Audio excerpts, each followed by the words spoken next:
በትምህርቴ ጎበዝ መሆን እፈልጋለሁ፣ ግን እንዴት ነው ጎበዝ መሆን የምችለው እያላችሁ የምትጨነቁ በርካታ አይት ወንድሞቻችን አላችሁ። እናንተ ባለፋችሁት ወይ እኛም ያለፍንበት መንገድ አለ።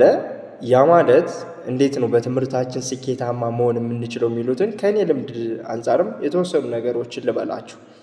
እኔ ከኤሌመንታሪ ሃይስኩል ዩኒቨርሲቲ የነበሩ ልማዶችን በትንሹ ሳካፍላችሁ፣ የመጀመሪያው በትምህርታችሁ ጎበዝና ስኬታማ መሆን የምትችሉት አንደኛ ትምህርቱን ከልባችሁ ውደዱት።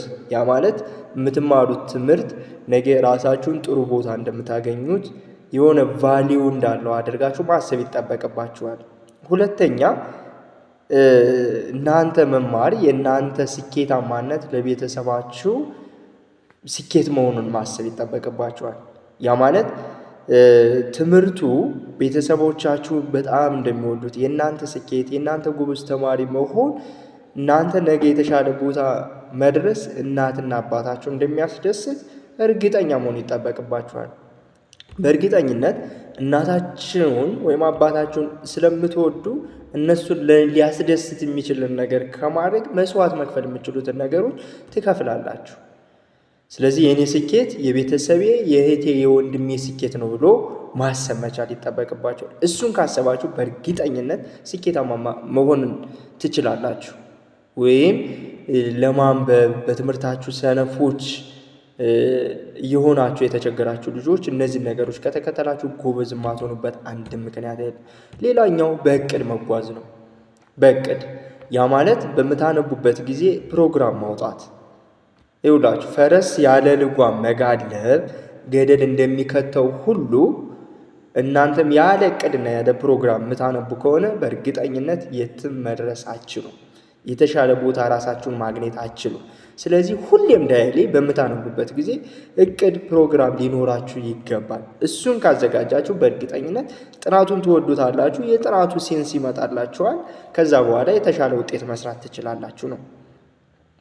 ሌላኛው የምታነቡበትን ቦታ መምረጥ ይጠበቅባችኋል።